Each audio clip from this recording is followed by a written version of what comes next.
नमस्कार, मैं मनदीप कुमार आपका एसके बुक्स के यूट्यूब चैनल पर स्वागत करता हूं। आज हम बात करने वाले हैं शॉर्ट पेपर 2020 अग्निवीर वायु साइंस सब्जेक्ट फिजिक्स का पेपर हम डील करेंगे। पेपर 3 है ये, जो इसका पार्ट टू हम डिस्कस करेंगे। पार्ट 1 जो है हम ऑलरेडी डिस्कस कर चुके हैं इसी पेपर का। तो आगे चलने से पहले मैं आपको हमारी बुक्स के बारे में जानकारी देना चाहूँगा। यहाँ पे स्क्रीन पे हमने 3 बुक्स दिखाई हुई है। इन Agniveer Vayu Indian Air Force science subject practice paper with solution of difficult problem, 52 papers इसमें दिए हुए हैं। फिर है physics Air Force executive recruitment exam with brief explanation of fundamental principles और Agniveer Vayu Indian Air Force science subject recruitment test. देखिए, ये जो पेपर लिया है हमने इस बुक से लिया है, इसका कंप्लीट सॉल्यूशन भी इस बुक में दे रखा है और 52 पेपर्स हमने दे रखे हैं इस बुक में। तो आप प्रैक्टिस के लिए इस बुक को रेफर कर सकते हैं और ये दोनों बुक्स आप थ्योरी और न्यूमेरिकल्स के लिए रेफर कर सकते हैं। तो स्टार्ट करते हैं हम पार्ट 2 पेपर 3 का। तो देखिए, यहाँ पे क्वेश्चन जो पूछा गया है वो क्या है।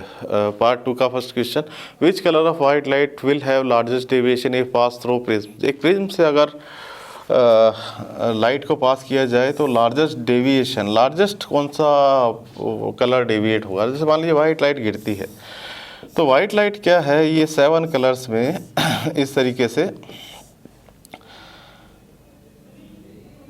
7 कलर्स में इस तरीके से बाहर निकलती है।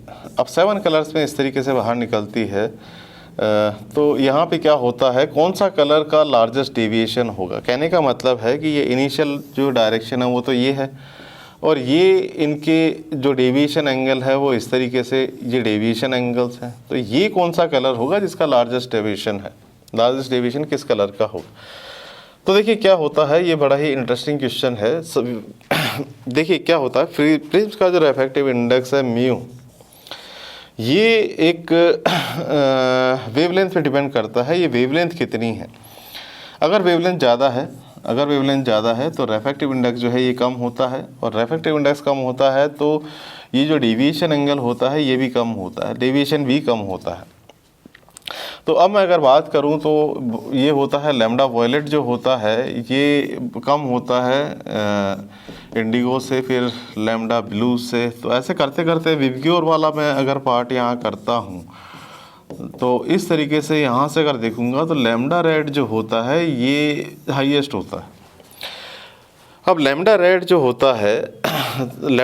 होता है ये हाईएस्ट होता है और लैम्डा वॉयलेट जो है ये लीस्ट होता है। अब जैसे मैंने बताया, लैम्डा अगर कम है तो उल्टा हो जाएगा, म्यू ज़्यादा हो जाएगा, और म्यू ज़्यादा होगा तो डेविएशन एंगल भी ज़्यादा होगा।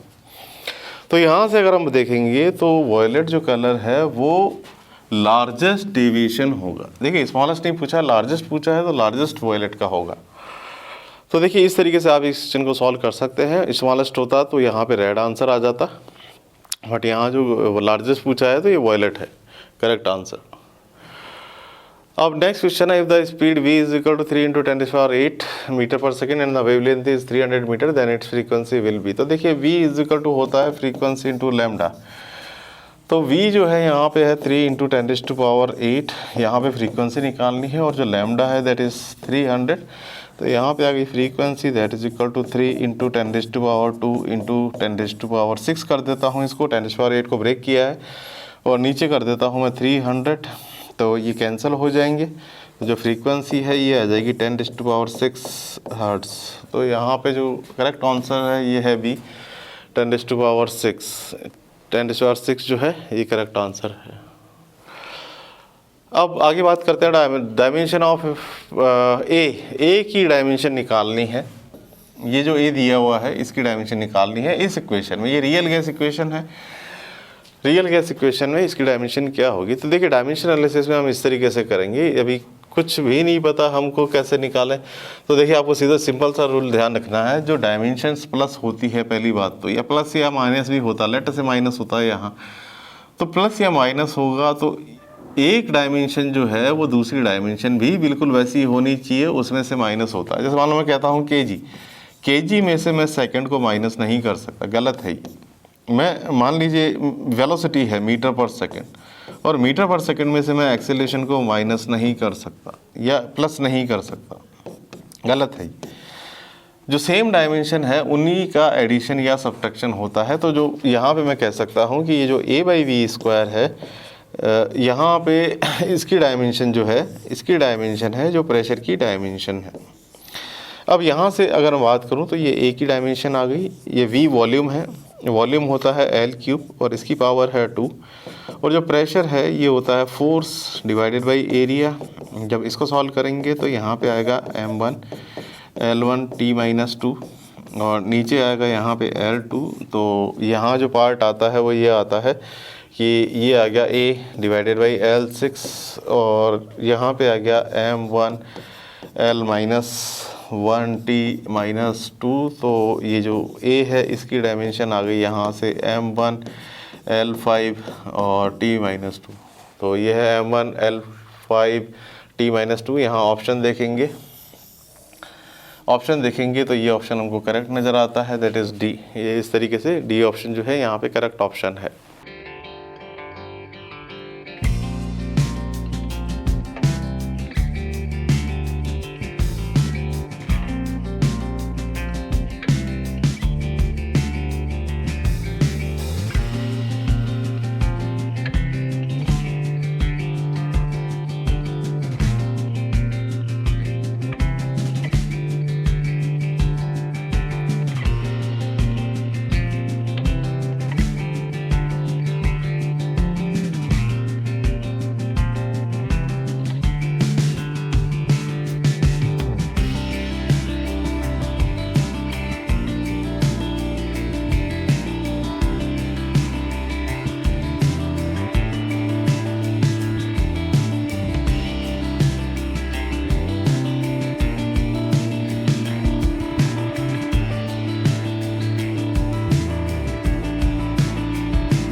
अच्छा क्वेश्चन है ये।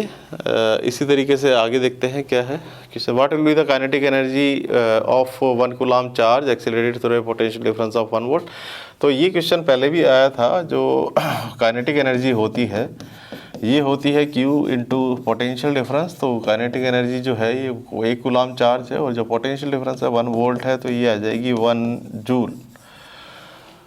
तो इस तरीके से यहाँ देखेंगे तो ये करेक्ट आंसर जो आएगा ये आएगा 1 जूल। इस तरीके से 1 जूल निकल के आता है।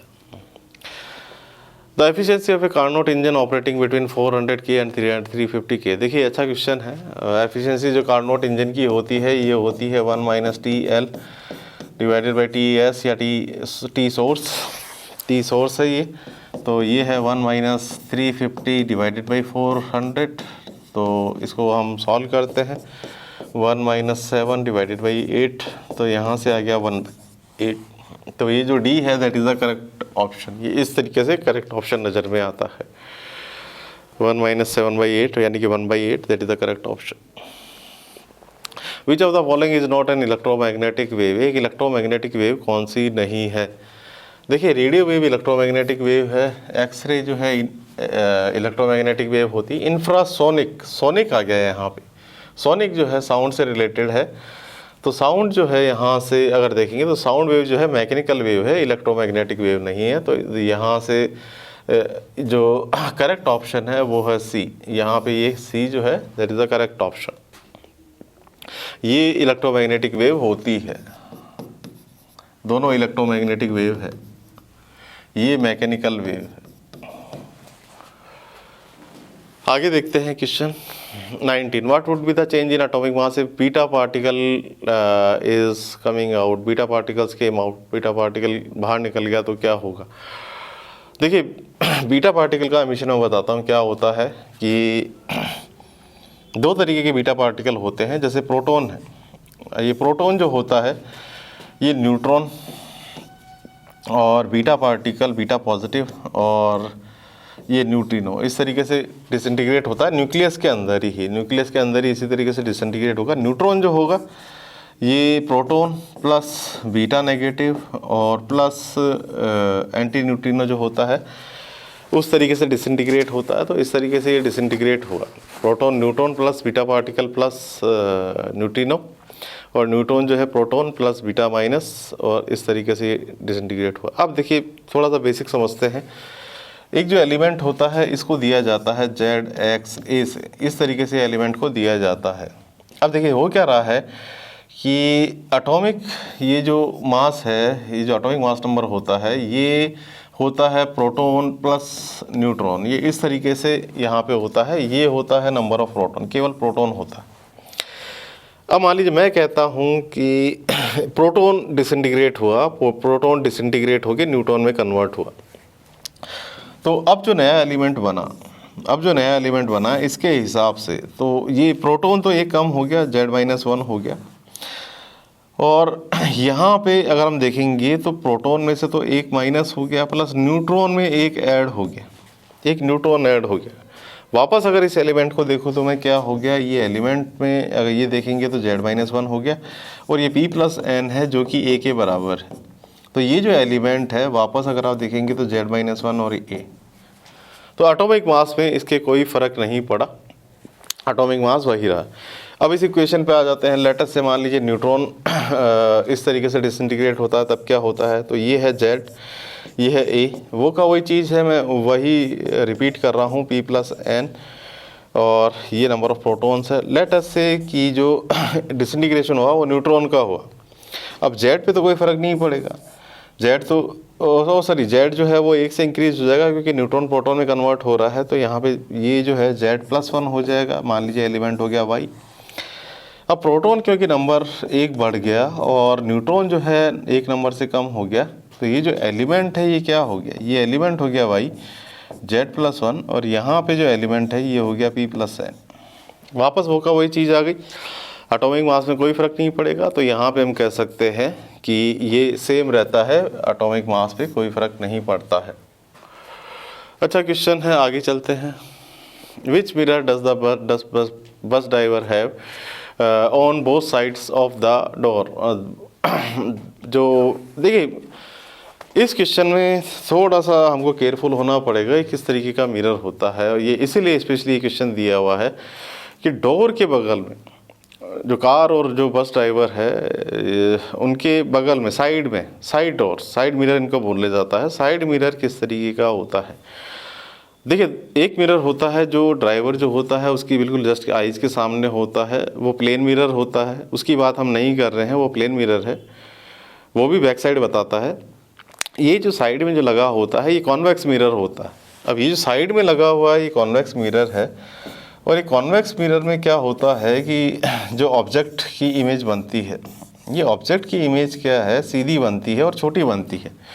और दूसरी बात क्या है कि इसका जो कवरेज एरिया है, जो बहुत दूर दूर का जो पार्ट है वो भी इसको दिख जाता है ड्राइवर को, तो ये जो कवरेज एरिया है ये भी ज़्यादा होता है, इसलिए कॉन्वेक्स मिरर का यूज़ होता है। तो इसका जो करेक्ट आंसर है ये है कॉन्वेक्स मिरर।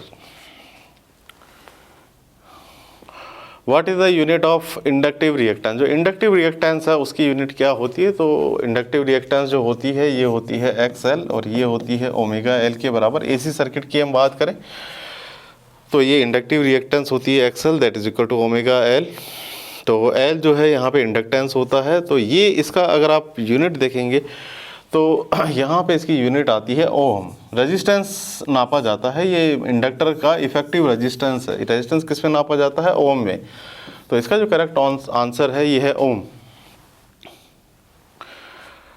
ये भी अच्छा क्वेश्चन है इसी AC से related. The value of impedance at the resonance position in LCR circuit. जैसे मान लीजिए एक LCR सर्किट है, ये L है, ये C है और ये R है, और इस तरीके से जैसे समथिंग मान लीजिए मैं कहता हूँ ये AC सर्किट है, तो इसका जो इक्विवेलेंट रेजिस्टेंस दिया जाता है ये होता है Z that is equal to under root of XL minus of XC whole square plus R square, इस तरीके से दिया जाता है। और रेजोनेंस पे क्या होता है कि XL जो होता है वो XC के बराबर होता है, XL is equal to XC।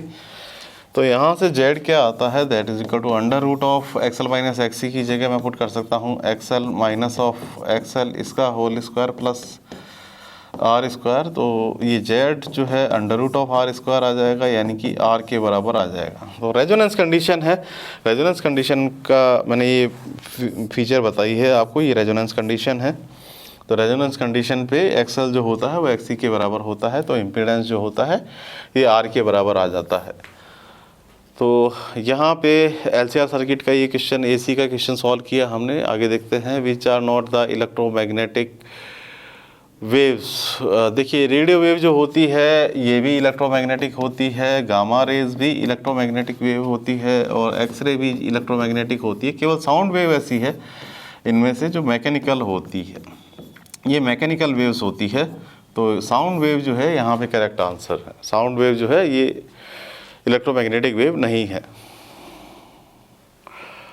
If the velocity in circular motion is doubled, velocity एक सर्कुलर मोशन में डबल कर दी जाती है तो what will be the new centrifugal force if original force is F। जैसे मान लीजिए एक m मास की बॉडी है और लेट अस से ये v वेलोसिटी से मूव कर रही है, तो जो फोर्स दिया जाएगा ये दिया जाएगा mv² और डिवाइडेड बाई रेडियस r। ये r रेडियस है, यहाँ पे सर्कल की रेडियस है।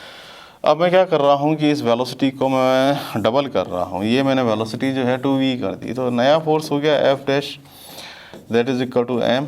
यहाँ पे आ गया 2v का whole square divided by r, तो यहाँ पे आ गया 4mv² डिवाइडेड बाई r। तो नया फोर्स जो है पुराने के मुकाबले 4 गुना बढ़ गया, तो यहाँ पे आ जाएगा v, that is equal to 4f। तो ओरिजिनल फोर्स अगर f है तो नया फोर्स जो है 4 गुना हो जाएगा। How are sound waves and light waves different. Sound wave और लाइट वेव में क्या डिफरेंस होता है, किस इफेक्ट के कारण, डिफ्रैक्शन इफेक्ट या रिफ्लेक्शन इफेक्ट, पोलराइजेशन, डिफ्रैक्शन, किस इफेक्ट के कारण ये डिफरेंट होती है। तो देखिए साउंड वेव क्या है कि लॉन्गिट्यूडनल भी होती है, ट्रांसवर्स भी होती है, और लाइट वेव जो है ये ट्रांसवर्स वेव होती है। तो यहाँ पे क्या होता है कि ट्रांसवर्स वेव जो है तो इसमें पोलराइजेशन इफेक्ट जो है ये प्रीडोमिनेंट होता है। तो पोलराइजेशन इफेक्ट के कारण जो है हम कह सकते हैं कि साउंड वेव जो है ये पोलराइज नहीं होती है, जबकि लाइट वेव जो है ये पोलराइज होती है, क्योंकि साउंड वेव जो होती है ये लॉन्गिट्यूडनल वेव्स होती है। ये लॉन्गिट्यूडनल वेव्स होती है साउंड वेव्स, जिनको पोलराइज नहीं किया जा सकता है। लाइट वेव ट्रांसवर्स वेव होती है जिनको पोलराइज किया जा सकता है। तो ये पोलराइजेशन इफेक्ट के कारण डिफरेंट होती है। तो ये हमने पार्ट सेकंड यहाँ पे डिस्कस किया। ये जो कंप्लीट पेपर और सॉल्यूशन है इसका इस बुक में दिया हुआ है हमारी Agniveer Vayu Indian Air Force science subject practice paper with solution of difficult problem. 52 papers हैं इसमें। इस पेपर को भी हमने इसी बुक से लिया है। और ये दोनों बुक्स आप न्यूमेरिकल्स और थ्योरी के लिए रेफर कर सकते हैं। Physics Air Force recruitment exam with brief explanation of fundamental principles और Agniveer Vayu Indian Air Force science subject recruitment test. तो ये सारी बुक्स हमारी ऑनलाइन भी अवेलेबल है और बुक शॉप पे भी अवेलेबल है।